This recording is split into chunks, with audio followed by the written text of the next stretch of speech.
Tuned at the top of the hour for Corporations and Democracy, and we're going to be talking about the dollar store in Redwood Valley. Is this the future of rural groceries in Mendocino County? Maybe not. This is KZYX 90.7 FM Philo, KZYZ 91.5 FM Willits in Ukiah, 88.1 FM Fort Bragg, Mendocino County Public Broadcasting. We want to thank our support for Corporations and Democracy from our members and the Zen House on Highway 1 in Point Arena. A full-service motorcycle shop, the Zen House celebrates 7 years of Zen with an open house on Saturday, July 18th, 11:30 a.m. to 2 p.m. It's a day where motorcyclists can ride in, join in the camaraderie, hear live music, and see bikes on display. Information at 882-2281.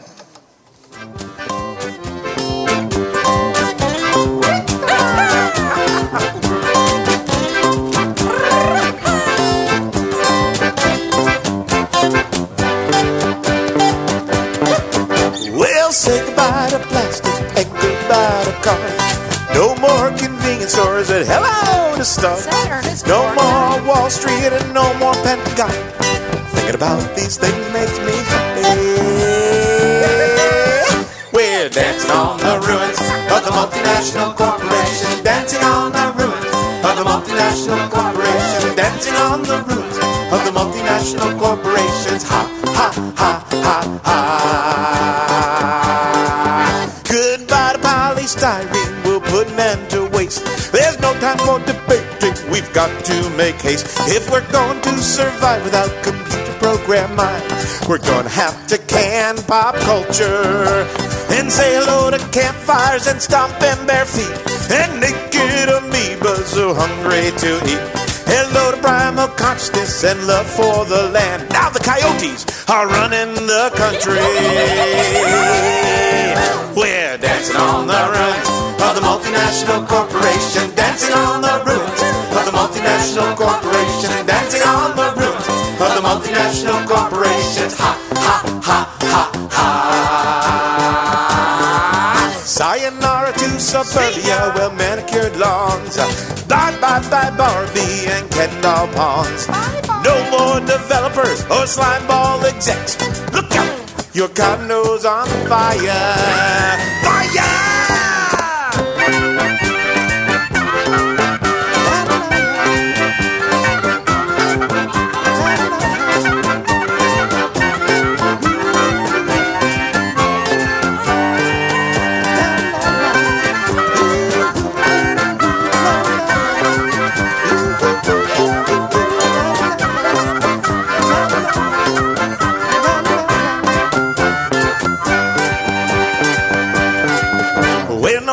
Christian country will have many identities. When we've destroyed technology, then we'll all be free. The pavement will be ripped off, skyscrapers cut down. Yes, we are joining with your children. We're dancing on the ruins of the multinational corporation. Dancing on the ruins of the multinational corporation. Dancing on the ruins of the multinational corporations. Ha, ha, ha, ha, ha.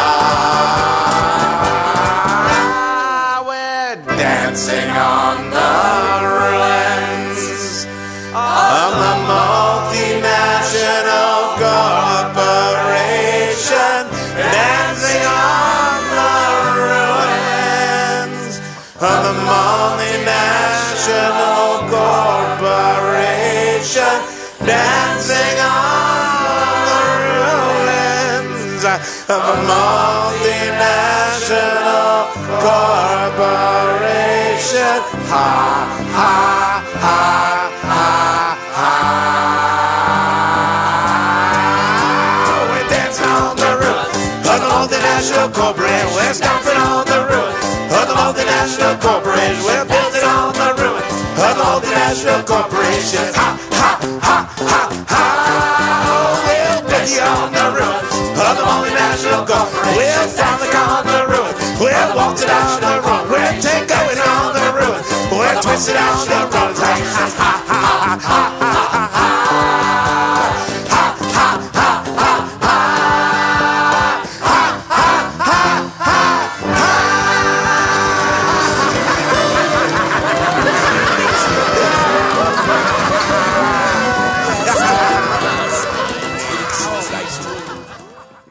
Good afternoon and welcome to Corporations and Democracy, the program that examines how corporations dominate our democracy and what citizens are doing to replace corporate dominance with true democracy. I'm Steve Scalmanini with co-host Annie Esposito. The opinions expressed on Corporations and Democracy are those of our guests and of the hosts, and not necessarily of the management of Mendocino County Public Broadcasting.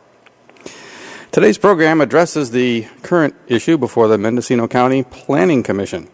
That began in early June when residents of Redwood Valley first heard that the county's Planning and Building Services Department was preparing to issue a building permit for a Dollar General store in downtown Redwood Valley, smack across the street, across East Road, from the existing and generations-old Redwood Valley Market. That was reported in the Ukiah Daily Journal in June 3rd. Well, this proposal caught the attention of some local residents in Redwood Valley, who gathered at the Board of Supervisors meeting the next week, that was June 9th, I believe it was, and gave a contentious earful to the board about having been blindsided by the proposed store, having heard about it inadvertently and not via any formal channel, and expressed their overwhelming opposition to a national chain store moving into downtown Redwood Valley. Meanwhile, the Redwood Valley Market retained local attorney Brian Momsen of Ukiah, who filed what is called an administrative appeal of the building permit. And the public hearing for that appeal will be heard this Thursday morning by the County Planning Commission. That's sometime after 9 a.m. when the meeting begins this Thursday. And Brian will be our first guest today for the first half hour. And then the second half hour, we'll have two guests, two longtime residents of Redwood Valley, Rick Radcliffe and Mary Beth Kelly, both retired and concerned about the changes likely in Redwood Valley if the Dollar General store is approved and built. So first to Rick, welcome to Corporations and Democracy. Thank you. And Mary Beth, welcome to the program. Thank you very much. And Brian can be with us only for the first half hour, so let's start with Brian and some of the legalities of the case involved with this administrative appeal. Brian Momsen, welcome to Corporations and Democracy. Thank you, Steve. So can you give us sort of an up-to-date summary of the situation, starting with what do we know about what kind of store Dollar General is before we go into some of the legalities of the administrative appeal? Well, it's a 9,100 square foot mini Walmart that sells a substantial amount of groceries. It's not necessarily the dollar store or Dollar Tree you're used to, let's say at the Pear Tree Shopping Center that sells little knickknacks for $1. This is something different.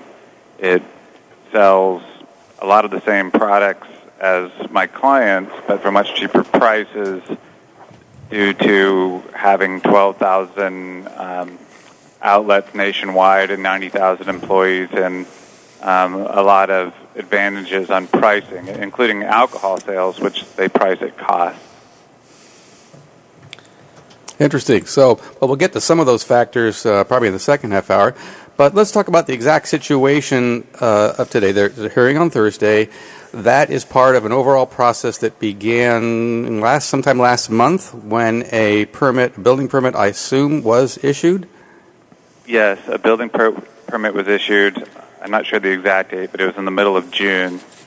And there's kind of a catch-all provision in the county code that an interested party, which is defined as a neighbor or someone across the street like my clients are, can appeal any decision of the Building and Planning Department within 10 days. So we got that on file in time, and that's what's going to be heard Thursday morning. Wow, 10 days. Yes. And there was that I'm aware of, no notification process for those neighbors that qualify for what you said. So people that are next door or within a few doors of a place where a permit is approved. That's correct. I'll probably get to the reasons the county's giving for that in a second. But, okay. The way that my clients and some other folks that are leading like a grassroots organization to stop this store found out about this was through somebody's friend or cousin who was an engineer who happened to be involved in knowing that there was a building permit application. Otherwise, no one might have known. Yeah, that's pretty interesting when you have 10 days to file your appeal, and you'd be lucky if you find out about it within 10 days. True. Quite a surprise to me. So then there was an administrative appeal filed, I have a June 24th date. Does that sound about right? Yes. Okay. And then the hearing for that is what will occur this Thursday morning. Again, to listeners, that's at the Board of Supervisors chamber. Meeting starts at 9 a.m., but it's the fourth item on the agenda, so I'm sure it won't happen close to 9, but sometime in the next few hours that'll occur. A little technical point. My understanding from dealing with a similar process in the city of Ukiah once is that anyone that doesn't speak up at this appeal does not have a right to speak at any later appeals, for example, to the Board of Supervisors. Is that your understanding? You know, I'm not certain if that's the case, but generally an appeal to the Board of Supervisors or to Superior Court, for example, is supposed to be based on the same evidence and facts that the original body voting on the action had in front of them. So I'm not certain if someone just wanted to stand up at the Board of Supervisors meeting, if we appealed or they appealed and say they were against this or for it, I wouldn't imagine that would be prohibited. But if they try to introduce new facts or evidence that weren't considered by the Building and Planning Department, I imagine that would be a problem. Okay. Can I interrupt just a minute, because we're getting a lot of noise on the line. Is that your line, Brian, or do you think Mary Beth? Are you doing something? I hit some bells. I apologize. Okay. Okay. Well, enough with the bells. Thank you. No, just kicking the cats out. Okay. I didn't know. You may not be aware you're on the same line, even though you're not speaking right now. So. Understood. Yes. Okay. Thank you. Okay, so the administrative appeal to the Planning Commission is this Thursday, and then the process, should it continue, would be the next step would be an appeal to the Board of Supervisors, and then, as you mentioned, it could go to court after that. Yes, either side,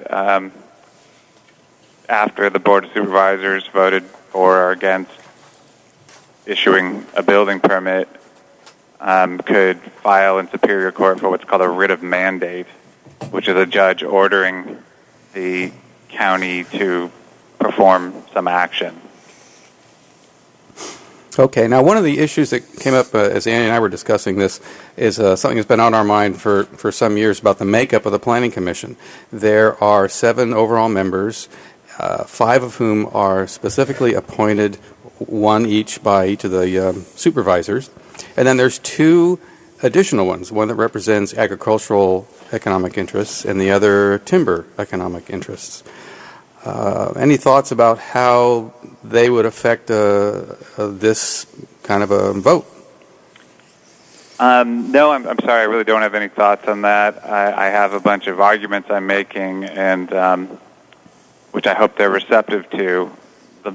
The main one is that there's been no environmental review of a project such as this, which is very large in a very small town center, and they have reasons for that, which I question.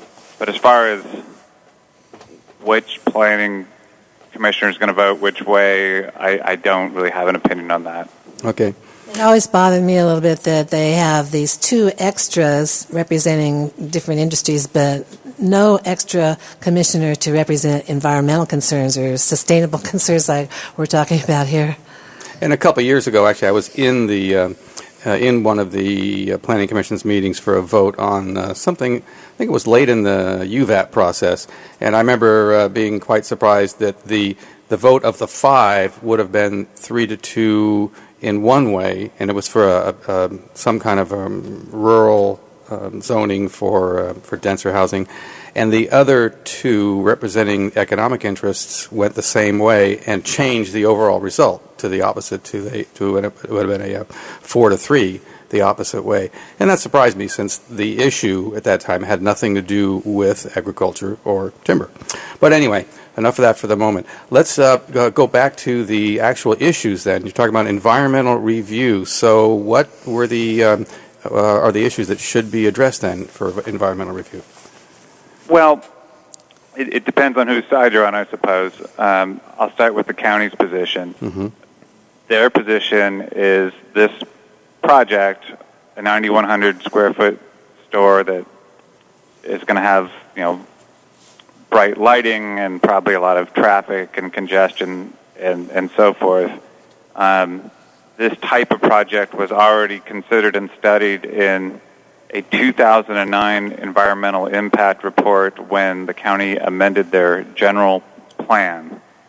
And therefore, this building permit application, they didn't have to conduct any environmental review. The only review they did was to see whether the plans matched the building codes and the plans had proper setbacks and the use and how big it was and what type of effects it may have on the surrounding businesses or the community weren't looked at for this specific project at all. And I question, to me, they're hanging all their argument on this 2009 EIR for the general plan amendment, and I've looked at that. It's on the county's website, and I just don't see where that happened.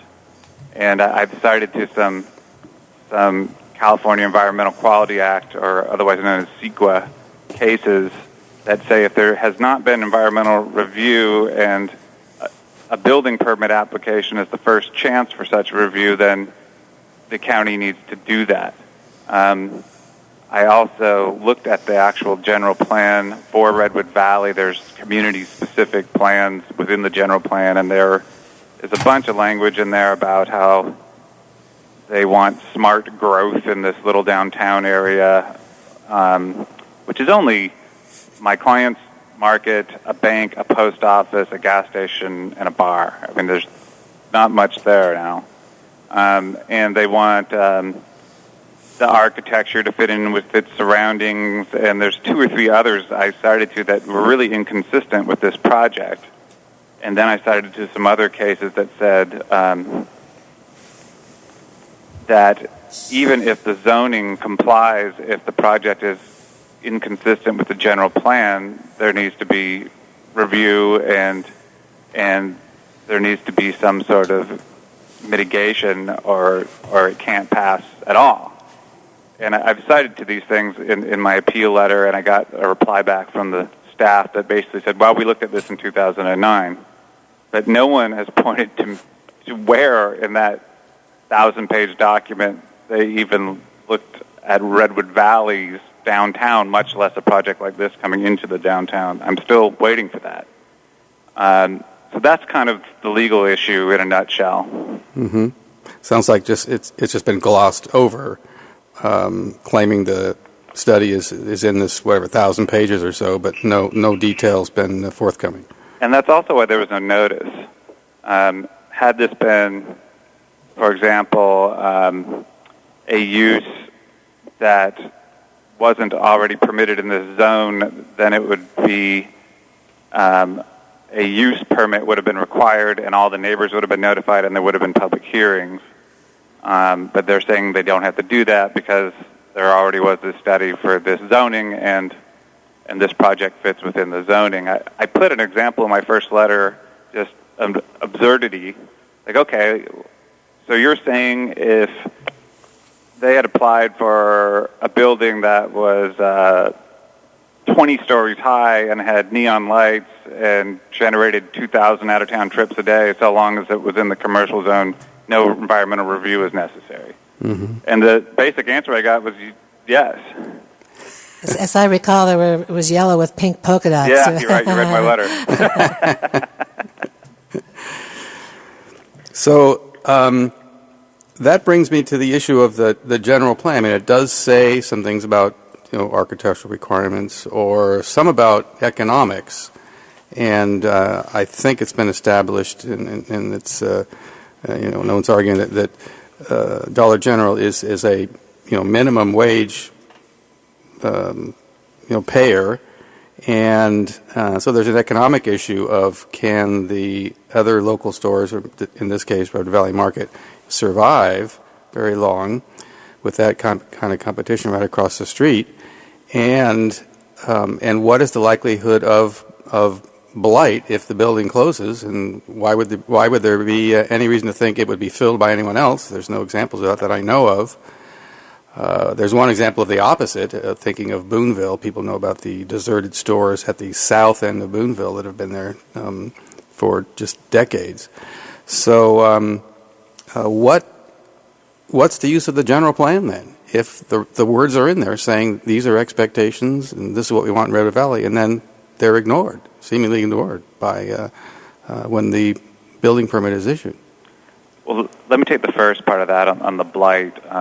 That was one of my arguments because another judge in California with a Dollar General permit application ordered the county of San Bernardino to go back and conduct an EIR on that very issue, whether predatory pricing, their ability to price beer, for example, at $7 a 12-pack of beer, or anything that my clients sell, which they sell a lot of the same things in a grocery store, would put other businesses out of business, and there would just be these abandoned buildings there. So a judge did consider this an environmental impact and ordered a study on it. Whether you think it's a free market and there should be competition or not, I don't think my clients shy away from competition, but this type of competition in this small of a little community could be considered maybe unfair or predatory, and at least one judge in California has said, you have to go look at this. There's no question that the 2009 EIR did not look at this. As far as the point of the general plan, as a lawyer, I know that things can be argued all kinds of different ways. The language of a general plan is usually fairly vague, like we want to promote smart growth or something like that, and it's not necessarily something really specific, like we don't want a building with pink polka dots in, and so you have to argue that, and the other side could argue that it fits, and we argue that it doesn't and has to be looked at. Mm-hmm. Okay, let me remind listeners that we're discussing the conflict over whether a Dollar General store should be allowed in downtown Redwood Valley, such as downtown is, with its a small number of businesses, certainly. And we're speaking with attorney Brian Momsen of Ukiah, who was representing the Redwood Valley Market, and who has filed an administrative appeal of the county's issuance of a building permit for a Dollar General store in Redwood Valley. If you'd like to call in with any questions or comments, the number here in the studio is 895-2448. Again, 895-2448. Can I ask a quick question? Sure. Of Brian. Okay, and that's Mary Beth Kelly on the line. Exactly. I was reading your letter that you were just talking about, and it talks about how the issuance of a building permit is ministerial, not discretionary. What does that mean? Well, that's the county's argument, that once the zoning's already been approved, their only choices are to look at the plans and see that the structure itself is safe and matches the building code, and if it is, then they have no choice but to issue the building permit. They have no discretion at all. And I'm arguing these cases that I mentioned earlier, that if there's been no prior environmental review, they do have discretion. Or if the project doesn't match the general plan, they do have discretion. Okay. We do have a call here. Why don't we take that call? Hello, you're on the air. You're on the air. Hello. Hi, I'm calling to see if I can be on the air. You are on the air right now. Oh, excellent. So I just want to go back to what was mentioned, how the 2009 general plan has rather vague terms that general plans tend to, and the example was, that the community wants to have smart growth principles, which then aren't defined. I'm really curious about, my understanding is then the next step is for those general terms to be made more clear and specific through the zoning code itself. And I understand the zoning code wasn't updated since the general plan, so it seems like they're perhaps in conflict. Okay, do you have an idea about that, Brian? I think that's correct, that the zoning code is supposed to be more specific than the general plan, and there is permitted uses for the C2 zone that apply to the whole county, but there was nothing in the study in 2009 regarding what that zone meant in downtown Redwood Valley, which, as I said before, is very small and a really rural, agrarian little community with just a couple stores. So it just doesn't seem that the county's looked at the issue of putting the equivalent of a mini Walmart in the middle of Redwood Valley, and to say that that study was adequate is disingenuous. There are, I guess, some things that small unincorporated areas have done to protect themselves that Redwood Valley hasn't. That might be the case. There's cities like Arcata, for example, who have passed ordinances about national chains coming in, and that doesn't exist in this case. I should comment on that because I did a little bit of research on that, and those kinds of restrictions and such are apparently easier to do in a actual formal historic district, which does apply to the town of Mendocino. It might apply, but I don't really know, to Walala, I believe it is. But it does not apply to other areas of the county, which brings me to the issue of, this overall topic about Redwood Valley. This is just the first of many in the county if this process in the appeal is not successful, because Laytonville is vulnerable to this. Hopland, over on the coast, Westport, these other small communities are all vulnerable to the same issue. Well, you raise a good point, because these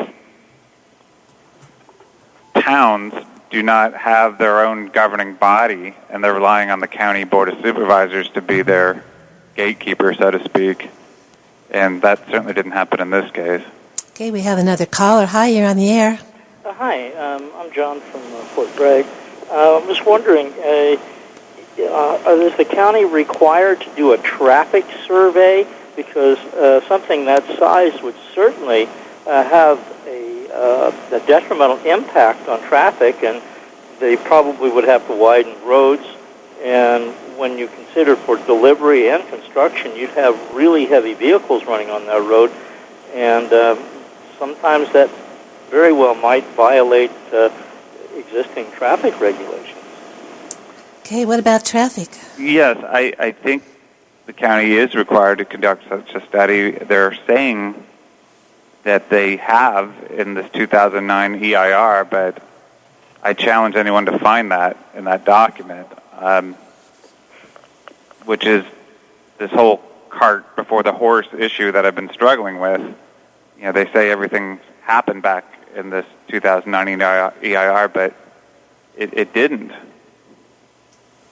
Okay, look, we're at almost 1:30, and we're going to have to let you go pretty soon, so we want to make sure we get the important points you want to make across.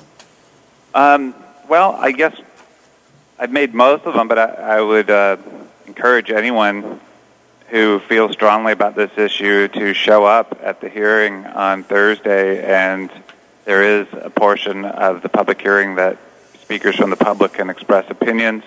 This is really the only chance the public's had thus far in this process to be heard, and it's more difficult than the normal case where usually a decision hasn't been made and a permit hasn't already been issued when there's a public hearing, and the board has to weigh things and make a decision after the hearing. In this case, the permit's already issued, and we're trying to convince this entity, the Planning Commission, and perhaps the board, if it goes that high, to change something that's already been done, which is always a little bit more difficult. So it's very important that people show up and make their elected officials aware of their opinions on this issue.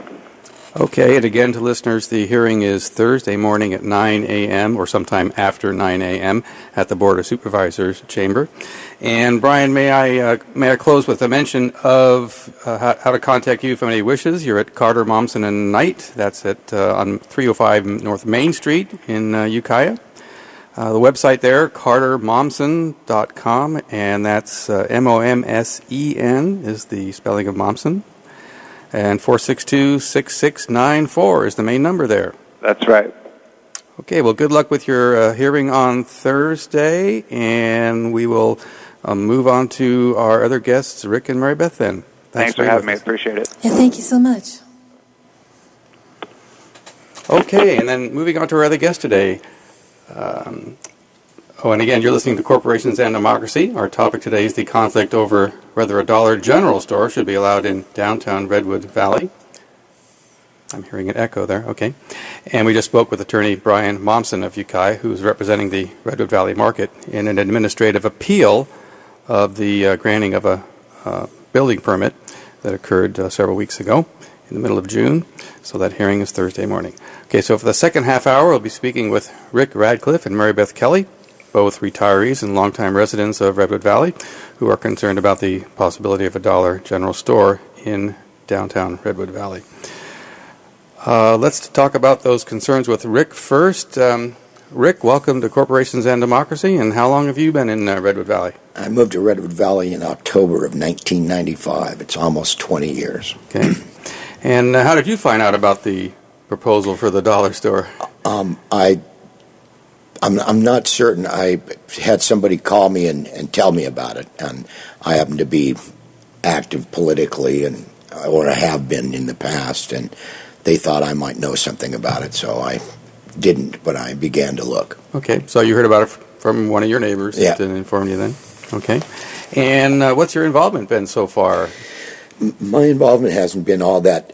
There are other people that are far more active in coordinating people. I've just been kind of available, and I have no problem talking about things, and I just wanted to give a different perspective than a lot of people might. We just listened to the attorney talk about the general plan and what is and what isn't in it, and who did and didn't do anything. But, we, the citizens, the people who live in Redwood Valley, those that have lived there for a long time, those who are just moved there, and people like me that have been there for 20 years. What about our general plan? I had a general plan when I moved to Redwood Valley. And all I want to do is let the governing bodies know what our general plan is, what little bit from the people. And I don't think it's asking too much to have I spent 2 days staring at a computer at watching a corporation that's in, I think, 59th on the 100 or Forbes 100 or something. It's a huge corporation, and this is supposed to be it's just competition. Well, that's not the case, and this certainly wasn't in my general plan. Mm-hmm. Okay. Yeah, so we should probably ask the same questions to Mary Beth. Oh. Yes. How long have you been in Redwood Valley, and then how did you hear about the issue? It looks like I got you beat by a few years, Rick. I've been here since November '92. That'll be 23 years. Raised my son here. Taught at Eagle Peak Middle School for 12 years, science and math. When I landed here, I knew I was home. I love it here. Mm-hmm. And I found out about this issue. It was on Facebook. I was somehow there's a new Facebook group called Stop Dollar General in Redwood Valley. And when I found out about that was right around June 4th, I think, is when it formed. That's how I got involved. Mm-hmm. So someone else actually started that then? Yeah, I was looking that up today. They are up to, what is it? Facebook. Amanda Devereaux started it June 2nd. We have 1,040 members. Oh. Doesn't necessarily mean everybody's anti-Dollar General on there, but probably are. Okay. I started bringing up some conversations, or I tried to bring up a conversation on another Facebook page called Redwood Valley Community Awareness. Mm-hmm. And I had a conversation going with someone there who wanted the Dollar General, but the conversation fizzled out. So. Mm-hmm. Well, your name, I believe, is at the bottom of the flyer. Yeah. So there was so you helped, or maybe were the primary author of a double-sided, 8.5 by 11 flyer that was being passed around 4 to 6 weeks ago, somewhere in that time frame. So can you tell us about how that was developed? Sure. What happened was the Redwood Valley 4th of July parade came up on June 27th, and after 23 years of living here, I decided it was time to enter the parade and speak and do a political thing. I wanted to be anti-Dollar General. The theme of the parade was Once Upon a Time, so I dressed my little tractor up as the evil corporate Dollar General dragon. I hadn't heard this. We, the villagers, walked alongside, and it apparently went over well because we won 2 first prizes. Had the pitchforks out, huh? Yeah, we had swords, yep. And it was there that I decided to hand out the flyers and little yard signs people could put up in front of their properties if they wanted. And the reason for the flyer was really because the day before, or a couple of days before, I was talking to my sister who lives in Potter Valley. And when I found out even she was confused about who and what Dollar General is, she was under the impression a lot of people are that it's actually a dollar store, And so I thought, well, I'm just going to put out a list of facts, things I know about Dollar General that I had been, like Rick, kind of stuck in front of my computer for a few days, researching. And so I just put together a list, double-sided, mostly facts. There are a few opinions in there. And I did put my name and phone number at the bottom. And so it's all me. I titled it Why We Do Not Want a Dollar General store in our town, with the thinking, if the shoe fits, wear it. I wasn't speaking for all of Redwood Valley. And that's kind of the problem, is there's no real central community of Redwood Valley. And so he who speaks is he who is heard, kind of. So I handed this, I and a couple other people who jumped on board the day of the parade, we got out there in that heat and handed out flyers. Okay. We have a question coming in, so let's take a caller. Hello, you're on the air. Hi. Am I on the air? You are on the air right now, yeah. Okay, great. Hi, this is Charlie. I'm a resident of Redwood Valley and a member of the Redwood Valley Grange. And we recently put out a position letter against the Dollar General. There was a editorial opinion letter put into the Ukiah Daily Journal that had a lot of points against, actually in favor of the Dollar General. And one of them was, he was saying, well, you don't speak for all the people in Redwood Valley, referring to the pamphlet that Mary Beth is talking about. Hi, Mary Beth. Hi. Charlie. And he was saying, well, you don't speak for all the people in Redwood Valley. Well, in just a matter of less than 2 months, there's been a petition just at the Redwood Valley Market that has gathered, as of last week, 1,700 signatures against the building of Dollar General. That's just in less than 2 months. And the population of Redwood Valley is roughly 1,800 people. You got a we there, don't you? There is a we, and I think that regardless of whether they are filling in all the proper legal bubbles and dotting all the I's, I think it's time for the people to speak up and say, we don't want this in our valley. Mostly, I think people want to put a stop to this random strip mall America kind of thing that happens. where all of a sudden you get these stores, one pops up and, oh, well, let's put in 2 more, and suddenly your town has gone down the drain. So I really would like people to come on Thursday to the meeting at 9 o'clock, and whether or not you speak, maybe hold up a sign just in support of the cause. But we don't want that in Redwood Valley because it's not right. Whether it's legal or not, it's not right. It's not appropriate. And I think we have the numbers to where if that thing even does get built, it's going to go out of business because we're not going to support it. Okay, thank you, Charlie, for calling. Rick, do you have some kind of comment to that? Yes. The thing I keep hearing for and against, this is not what I envisioned the place that I would take my granddaughter to downtown of where Grandpa lives, the one who has cows and horses. And I'm not against this, but let's communicate some ideas. Why is this such a good idea? I looked on the computer, and the only thing that I found was this was a good idea for Dollar General so that they could import more imported goods and put more Americans out of work. I mean, they didn't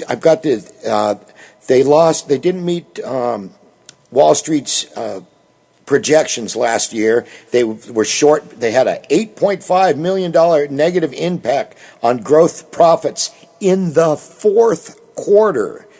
And the reason for that was they couldn't get their things through the ports of California, Oregon, and Washington. And by the way, that wasn't a strike. That was a lockout. This was these large shipping corporations, the same as we're dealing with here, trying to run roughshod over us. And it's just us. We don't have anything else. We don't have an alcalde in Redwood Valley. It's only us. And like Charlie just said, I'm a man of commitment. The Walton's fortune from the Wally World, of all of those billions that they have, they don't have 1 penny of Mr. Radcliffe's disposable income. Dollar General will never get a single dime from me. I'm a retired organizer for the Carpenters Union. Except that I love my retirement, I would almost like to commit myself that I will be sitting out in that driveway if they build this, asking people not to go there. But I also have a life, and I worked hard to be able to have some free time, and I'd really like to not spend it sitting in the driveway of a Dollar General multi-billion-dollar corporation's driveway. But I will. Speaking of stores and their revenue stream and its dynamics and such, one of the headlines from a little over a year and a half ago, was that Family Dollar was closing 370 stores and lowering prices after revenue falls 6%. So the future of the store there is subject to the dynamics of Wall Street and all that. And so instead of being a steady store that you can be assured will be there, decade after decade and even generation after generation, as the Redwood Valley store has been, this store is subject to the dynamics of Wall Street, and if they run Redwood Valley Market out of business, well, a few years later, due to whatever internal financials occur in the company, they could close the store, and Redwood Valley could have no place, and they would have 2 vacant buildings then. However, now they're trying to open 900 just this year, I think. We have a call. Hi, you're on the air. Hi, Annie. Dorothea Dorman calling. I live on Greenfield, just above Redwood Valley. I feel we have a broken political system. This should go to a town hall meeting of the residents of Redwood Valley and be taken, a vote taken on it after the appalling betrayal of the public by Supervisors Kerry Brown, that Woodhouse guy, and John McCallan over forcing MRC to cut the dead tan oaks and to stop poisoning and to stop cutting the forest. And it was only an advisory and for them voluntarily to be good guys. And 3 of the supervisors, now there were probably 300 people there. So many were turned away because there wasn't enough seating. And there were only 2 people that were on the side of Mendocino Redwoods. And Beth Boss told me both of them had been associated. Hey, Dorothea, could you address the dollar? That's what I'm addressing is I don't trust the supervisors to do the right thing. I am appalled. And I think we need, I don't know how you go about doing that, but to think about let's get a town hall meeting going. Let's get people there to demand that we be listened to. I think it's just horrible to destroy the rural character of this area. And we need planning. You need like a town planner or a city planner, or like Lewis Mumford with his green cities. We need a whole different approach to how much we develop and how it is done, and not through elected, supposed to be representatives, but actually represent the corporations, not us. Hey, thank you so much for your call. Appreciate it. Okay. Let me mention a couple of points or a couple of things about Dorothea's points regarding the Board of Supervisors. That is the next step in the formal legal process of the situation. So it is up to the choice of anyone who speaks or is involved with this hearing on Thursday by the Planning Commission. Then it can be appealed again. The result of the Planning Commission's decision can be appealed to the Board of Supervisors, and at that time is the logical time to discuss the situation with them, to contact your supervisors, and if someone wants to organize town meetings about it, that's fine. You can always invite the supervisors if you wish. These are all the informal part of the political process, but that's very normal, of course, in our county, very common.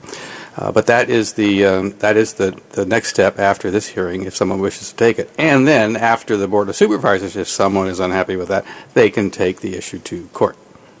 Can I speak a little bit to the community aspect? I was when I was on the county website and looking at the general plan, I came across a thing called the Redwood Valley Community Action Plan. It's 10 years old. It was put out in 2004. It's basically the county got together with citizens, residents, and business owners of Redwood Valley and came up with a guide to help the community set improvement goals, and they actually set some of those goals. And I went through and I asked the question, does Dollar General help this goal? For instance, one of them was increase the number of family-friendly organizations. No. Build a central gathering place. No. Upgrade the Valley shopping centers. That's interesting. And attract a pharmacy. Definitely not the pharmacy. I'm not sure it's an upgrade. And this is the big one. Encourage existing jobs in industry, commercial, and agriculture. So we have a lot of businesses here in Redwood Valley. At the time of this report in 2004, there were 237 active business licenses in our town. One of the other big goals was maintain the rural character of the valley and not turn it into a city. So it seems like the citizens spoke 10 years ago. We said this. I was not personally a part of this process. I think I was too involved in teaching at the time. But, we do have, and we're beginning to have, more of a community gathering, I'd say, or maybe a focal point. And I think the Grange is a big part of that. I should say for the record that I don't know what the standing, I'll call it, if that's the right term, of that document is in the issue, in the hearing on Thursday. And I'm curious what Brian would have to say. We won't be able to find out until Thursday. And I'm not sure he's aware of that document, frankly. I was going to email him about it. Oh, sorry, okay. Yeah. I actually read that document. I was thinking the only thing that Dollar General might help with would be a sign telling people where Redwood Valley was. Exactly. Yeah. But I read that entire report also. Oh, good. One of the other things I think is we're talking about everybody is speaking of citizens participating, and Dollar General is corporations are people, so it's a citizen. $80,000 fine, $83,000 fine, $122,000 fine, all for OSHA violations. And not the only store that has faced similar repeated violations. 3 repeat violations. Now, this is off of their website. This is in their news,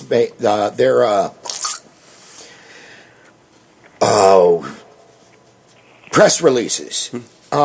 These are all for violation of labor laws, of OSHA safety laws. They also had to pay $8.1 million to a class action suit that was brought by a worker that was discriminated against, and it ended up as a class action. They lost that. They also had a class action for violating people's rights for the way that they took applications. And I have about 50 pages that I printed and highlighted and stuff. Now I know that this is older. I was going to try to slough my way through this, but I think that honesty is the best policy. This is headline: Nashville, Tennessee. Discount retailer Dollar General Corporation said Wednesday it plans to close 400 stores next year and open about 300 new locations. Well, that's more closing than opening. This was in 2009. But it was so that they could move away from their pack-away inventory management model and do it with what caused the OSHA violations, with stuff stacking up in the aisles because they don't have any place to store anything. So this is not a good corporate citizen by any means. No, they are not. They were rated the 4th worst place to work in 2013 by the Wall Street Journal. They're rated 2.5 out of 5 on the Glassdoor rating for employment. Isn't that Wall Street Journal a real conservative, rather a real liberal publication? They would always be speaking against business. Now, those are some points in your flyer, are they not? Exactly. Yeah, I took these right off the internet. I tried to put my sources on the flyer.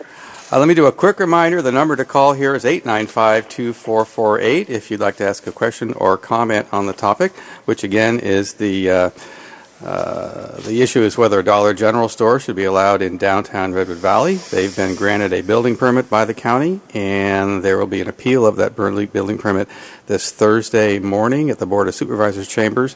It'll be by the County Planning Commission and sometime after the start of the meeting at 9 a.m. I should mention there are 2 Dollar General stores in Lake County, and Kelseyville denied them an application to build one there, and Dollar General is appealing that. And the denial has something to do with the fact that it was proposed for immediately across the street from the high school, which the county decided was an attractive nuisance and a disruption in all the traffic would get in the way of the students in the school, etc. So they denied it, but it has been appealed. We have another caller coming in. Hello, you're on the air. Yeah, I'd been talking just before. I was going to talk about the letting the big store in. What impact is that going to have on the little mamas and papas? Our local businesses that have been around for a long time that are small. We already have so many big stores in Ukiah. The amount of parking space, the land that's taken. It's just, we're a very small county, 89,000 people for the entire county.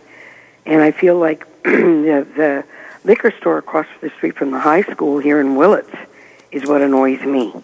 I don't know how it got through the planning process. It's within 1,000 feet of a high school. And they took out the small Circle K and they put in a liquor store. And, there's no accountability to me for these, the planning department rubber stamps. If they pay the fines, pay the costs, and it's so much more than money. The spirit of our community is one of rural and one of small town, and one of, of courtesy, and you get these big, giant corporations coming in, and it's just quick sales and overflow, and it's the people that move in or that build often just come and go, or come and stay, and that's what's the impact, the economic impact of both the existing stores and the long-range cumulative impact of all these things to the downtowns and to the rural flavor. I feel like we've got to somehow put a bit in a runaway horse's mouth. Money is not God. God is God, and Great Spirit is Great Spirit. And we have I lived here in Casper and in Laytonville for 35 years. Now I'm in Willits, and it's a small town. And the bypass with its $300 million. Nobody here's got $300 million. Okay, thank you so much. We're going to try to I'll let you squeeze go, in but one anyhow, more. No, we've got to put a bit in the horse's mouth, and I hope that Redwood Valley takes its cumulative concerns about what it's going to do to the local grocery stores and the local little people and the people in downtown Ukiah. Thanks very much. Thank you. Okay, we're going to try to squeeze in one last call. Hello, you're on the air. Yes, I hope I'm not asking for you to repeat information, but first of all, I wish Redwood Valley great good luck in keeping this away from their community. But I went online, and is it true that there's just 1,730 or so people living in the Redwood Valley? That was the last census. That was the last census. So makes me very suspicious. Why would a corporation bring a store of that magnitude to an area that probably can't support it? From what I've heard, they put them within 10 to 15 miles of a local Walmart in any direction to try to steal their customers and become the store in town. I talked to a friend who lives in the Connecticut, and they've been back there for a long time, Dollar Generals, and he said they're everywhere. They're everywhere. They come across as the hometown store. They try to.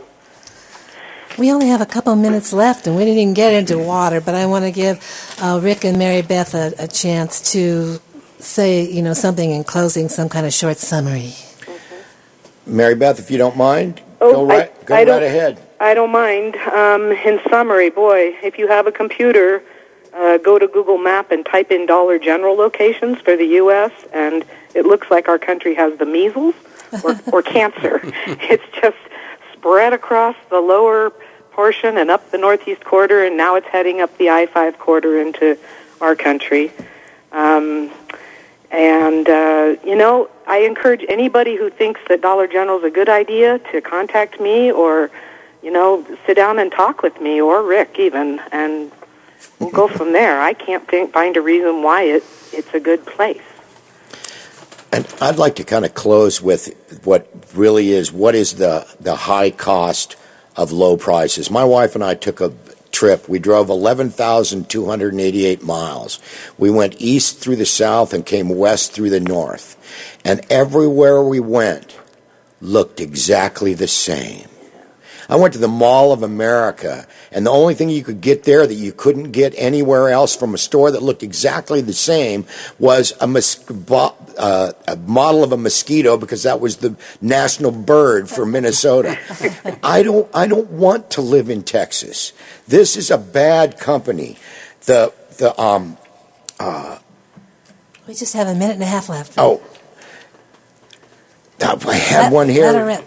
I don't know, and then I can't find anything. You could stop right there with, I don't want to live in Texas. Well, actually, that's exactly true. And this is what our founding fathers thought, is we would be able to have an input on the world that we live in. And we don't have much choice with the money, my tax money that goes for weapons, but I do have the right to try to find a good place to live and have it stay the way that it is.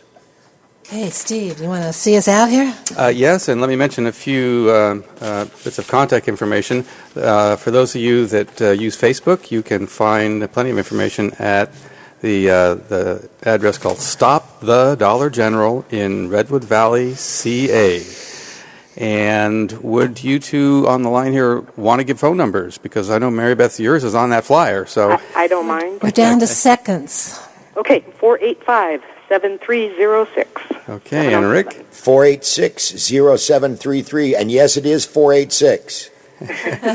All right. Well, thanks for being with us, and we'll see how this hearing goes. I look forward to seeing how the Planning Commission looks at this situation. Thank you for the time. Okay. You've been listening to Corporations and Democracy, broadcast each first